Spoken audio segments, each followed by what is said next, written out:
శ్రీమాత్రే నమః. మనకి కర్మఫలం మంచి చేస్తే మంచి, చెడు చేస్తే చెడు. మనకి తిరిగి వస్తుంది అంటారు కదా మన పెద్దలు. ఏదో ఒక రోజు ఫలం వచ్చి తీరుతుంది. ఫలితం రాకుండా మాత్రం ఉండదు. దాని గురించి ఒక చిన్న కథ అండి. ఒక అడవిలో కొంతమంది అటవీకులు ఒక గుడి కట్టుకున్నారు.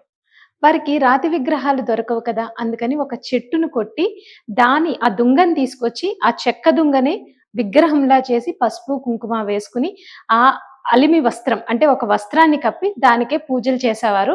ఆ దుంగనే వాళ్ళు అమ్మవారుగా కూడా కొలిచేవాళ్ళు.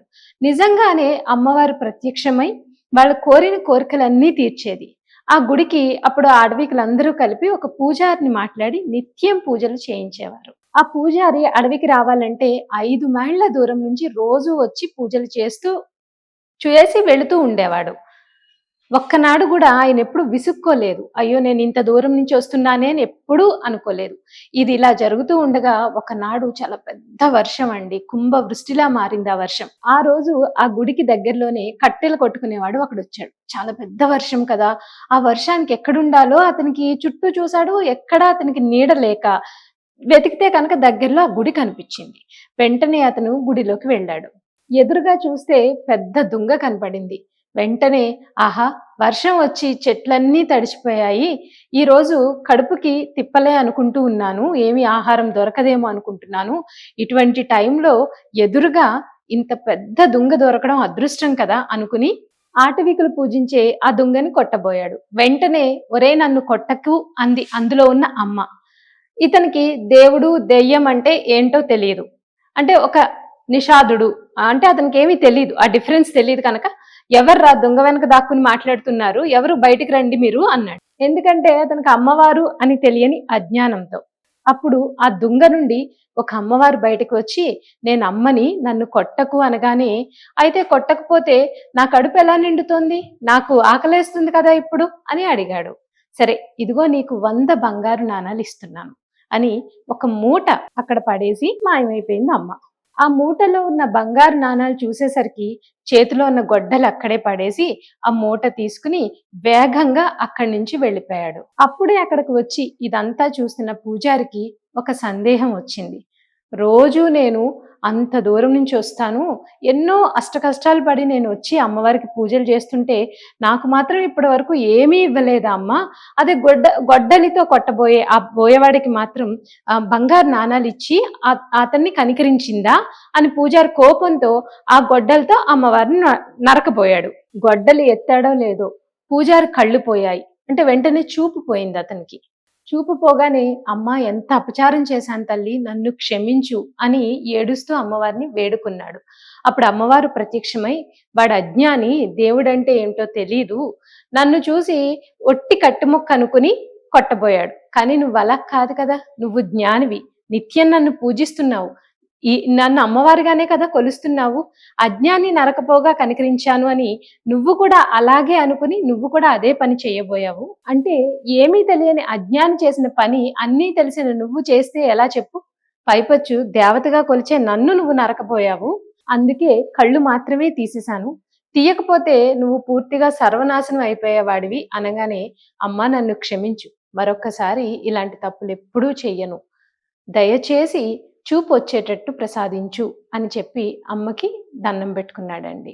సరే అమ్మ కనికరించి చూపిచ్చి వాడితో చెప్పింది, ఆ పూజారితో చెప్పింది, వాడికి సంపద దొరికిందని నువ్వు పొరపాటు పడుతున్నావు కదా, అకారణంగా వచ్చే సంపద ఉపయోగపడదు, అక్కడ ఏం జరుగుతుందో నీకు తెలీదు, నువ్వు ఓన్లీ ఆ డబ్బు మూట మాత్రమే చూసావు, చూసి అతనికి సంపద వచ్చేసింది అనుకున్నావు, ఒకసారి వెళ్ళి అక్కడ ఏం జరుగుతుందో చూడు అనగానే ఆ బోయేవాడిని అనుసరిస్తూ వెనకే వెళ్ళాడు ఈ పూజారి. బోయేవాడు తన ఇంటికి చేరుకుని భార్యను పిలిచి జరిగిందంతా చెప్పి ఇదిగో 100 బంగారు నాణాలు అని చూపించగానే భార్యకి బంగారం మీద ఆశ పుట్టి నాకు వడ్డానం చేయించు, ఉంగరాలు చేయించు, నగలు చేయించు, నా గాజులు చేయించు అని భర్తని అడిగింది. ఆ భర్త వినలేదు. ఇంతలో కొడుకొచ్చాడు. వాడు ఒట్టి వ్యసనపరుడు. ఆ కుర్రవాడు ఒట్టి వ్యసనపరుడు. రోజంతా పూర్తిగా తాగుతూనే ఉంటాడు. అప్పటికే బాగా త్రాగి ఉన్నాడు. ఆ బంగారు నాణాలు చూసి నాన్న అవి నాకు ఇవ్వు, నేను జూదమాడాలి, బాగా తాగాలి, ఆ ధనం నాకివ్వు అన్నాడు. భార్యని కొడుకుని బయటికి గెంటి లోపల ఉన్న బీరువాలో ధనాన్ని మొత్తం దాచేశాడు. దాచి ఈలోపు భార్య లోపలికొచ్చింది. ఇద్దరు బాగా కొట్టుకున్నారు. అంటే ఇద్దరు నాకివ్వు అంటే నేనివ్వను అని. వీళ్ళిద్దరూ కొట్టుకుంటున్న సమయంలో కొడుకు ఏం చేశాడు, ఒక గొడ్డలి తీసుకొచ్చి తల్లిదండ్రులిద్దరిని నరికేసి ఆ బంగారు నాణాలు తీసుకొని వెళ్ళిపోయాడు. అకారణంగా వచ్చిన సంపద అకారణంగానే పోతుంది. ఆ సంపదతో పాటు ప్రాణాలు కూడా పోయాయి. అది చూసి చలించిపోయిన పూజారి వెంటనే గుడికి వెళ్ళి అమ్మ పాదాల మీద పడి, క్షమించమ్మా, నేను తెలియక తప్పు చేశాను. నాకు తెలియంది నేను కోరుకున్నాను. నన్ను క్షమించు అని అడిగాడండి. దీని ద్వారా మనం తెలుసుకోవాల్సింది ఏంటంటే, మనకి ఏది కావాలో మనకు తెలీదు.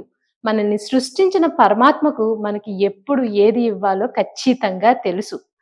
పరమాత్మని కొలిచేటప్పుడు మనం అంటే ఇదివ్వు, అదివ్వు అని లేకపోతే కష్టం రావచ్చు. మనకి ఒక కష్టం రావచ్చు. కానీ నువ్వు చేసిన పూజకు మాత్రం ఫలితం వచ్చే వరకు వేచి చూడాల్సిందే. అంతేకాని ఈరోజు కష్టం వచ్చింది కాబట్టి దేవుడిని నిందించేయడం ఇలా చేయకుండా ఆ ఫలితం రావాలి. ఆ ఫలితం అనేది ఏదో ఒక రోజు ఖచ్చితంగా మనకి ఆ ఫలితం వస్తుంది. అది రాకుండా మాత్రం ఉండదు.